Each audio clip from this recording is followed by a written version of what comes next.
Hey everybody, and welcome back to the Poet's Corner. I'm Anna, and today we're going to be talking about another poetry book that I've had in my previous book hauls and that I've been really excited to talk to you guys about, and that is The Devil is a Skilled Ventriloquist by Marisa. This book is really intricate and complex in how it sort of fleshes out that title, and I really enjoyed reading it. The poems were so good, and I was so I was just getting feels and relating, and it was great. The format of the poetry book is a little different from the previous ones. There are no parts, separated parts. It's just poems. A lot of it has to do with losing love, as a lot of poems and stories do. One thing that I really enjoyed is how this author ties pain not just to herself or to, say, the character in the poem, but it's more like a history. How we see pain now is sort of like a history of the pain that people have endured for centuries, and we are now expressing it in this century, maybe in a different way from how people did ages ago. It kind of brings a connection to generations that have gone past that, and also sort of like a reassurance that whatever you're going through now is not new, in the sense that everything that you're feeling has been felt by some human being before in the past, and therefore there is always a hope that you will relate to someone and someone will understand you. And I really liked that. I think we all can connect to that and feel like, oh, that makes me feel, even if it doesn't make the pain go away, it does make you feel better to know that this is not new. What I'm experiencing is not, I'm not the only one in the world that's experienced this, no matter how it feels like you are. A couple of my favorite poems, I'll start with Apothecary. It talks about the liquor store as an apothecary, where this character or the author goes to sort of get their sort of potion to make them feel better, which is what people do when they're going through grief or heartache or depression. A lot of times they will go to an apothecary and try and forget all of their problems. I do think that this poem is about the death of a friend, because it mentions the death of a friend, specifically a best friend, which is an incredibly painful thing. It's precisely like losing a family member. And so I really think that the author was trying to forget the grief of losing a friend, and in a roundabout way ends up remembering even more about it.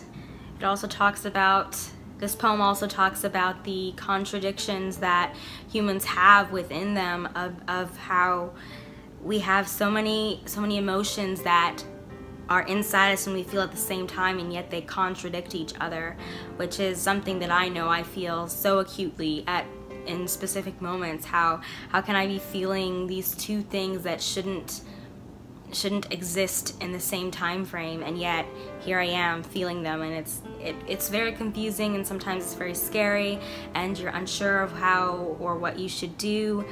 But again, like I mentioned before, it does feel nice to have someone express it in a way that, is understandable to you and to their audience, and I really liked relating to that. Another poem that I really liked was Worth. They talk about children. So children manage to see worth in things that adults do not see worth in. And when they do, it's not so much that they see worth in things that adults don't see, but it's what they do when they realize that thing or cause or feeling or emotion or person is worthy.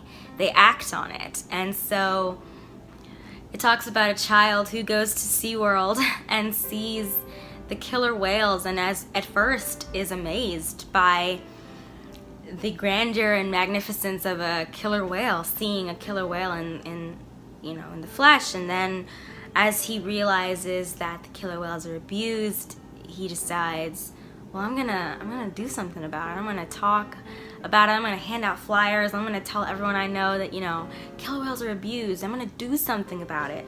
Even if it's something as small as just telling people, which frankly is not a small thing. Telling people actually is a huge thing. And so the person that this author is writing about in this poem, Worth, is saying that he imagines, or she imagines, that this person that they fell in love with was one of those children. A child who could have seen a worth in something and done something about it. And now, as this person views the author or the creator of this poem, how they see worth in them and how they're doing something about it. It's beautiful. It really does give a beautiful picture of such a beautiful aspect of what love should be, which I really liked. Love should be not just seeing worth in a person for what they present to you, but who they actually are. And despite all of the negative things that might present themselves, you still see worth in that person enough to stick with them and love them and take care of them and live with them through all of those negativities and find the positives. The next poem that I really enjoyed was Clinical, which is a spoken word piece. And it discusses mental illness, which has been a huge interest of mine recently. I've been reading a lot of books about it. I've been researching it and figuring out like ways to deal with people who do have different mental illnesses. And so it actually takes a really interesting spin on how we view mental illness. It doesn't view it as, say, an illness, but more of a side effect of how life has just majorly screwed us up. This author is saying that maybe instead of saying, okay, well, you're sick, you have a mental illness, maybe it should be more like, this is what life has done to you. This is how you are handling it. And then maybe work from that to make things better or to help them get better. I just really enjoyed that take. I've never really thought of it that way, but it does make sense. The world is a very treacherous place. There are beautiful things in the world, but there are also terribly horrible things in the world. And more often than not, people go through the terrible things, and when they come out of those situations, whether it's in their head or, you know, out in the world, there are side effects, there are scars. And not to say that it isn't an illness for some people, but for others it really is a coping mechanism. And so dealing with it like it's a sickness, like it needs to be fixed, is not, at least in my view, not the way that you would deal with that. And I really liked how this author addressed a different take on how we should view mental illness, and I really liked that. The poem Torn Out is really, really good. It talks about journal entries and how, like, when you write a journal, you are a specific person as you write that journal, but then years later when you read it, you are going to inevitably be a different person because time changes you. And so this person is looking back on all of their journal entries, and I think the quote they used is, "Who were we when we wrote these things? And did we know we'd bury them before long?" I really related to that, because I do that a lot with my own journals. I look back on them and I see what I was thinking and how I was feeling, and it just feels like an entirely different person. And I'm always just so amazed to see how I've changed and how differently I think now from how I thought then. And so I really liked that. It felt like I've done that, and it felt like I've thought that before, how I was a different person from who I am now. Marisa Crane goes on to end the poem, "These are the obituaries of which no one ever speaks."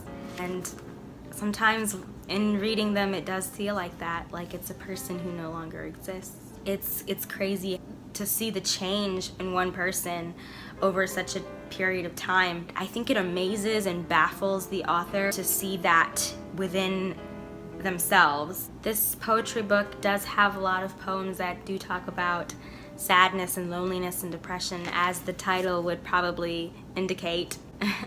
It's not a happy sort of feel-good poetry book, but it is one that I think is very relatable, and so I would definitely recommend it. I really enjoyed it, and I think you would too.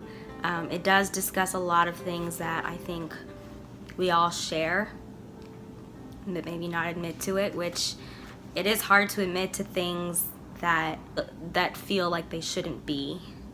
But I think it really is important, and that's why I love poetry, because it finds ways to express them in ways that people not only relate to but can almost be a part of, which I really like.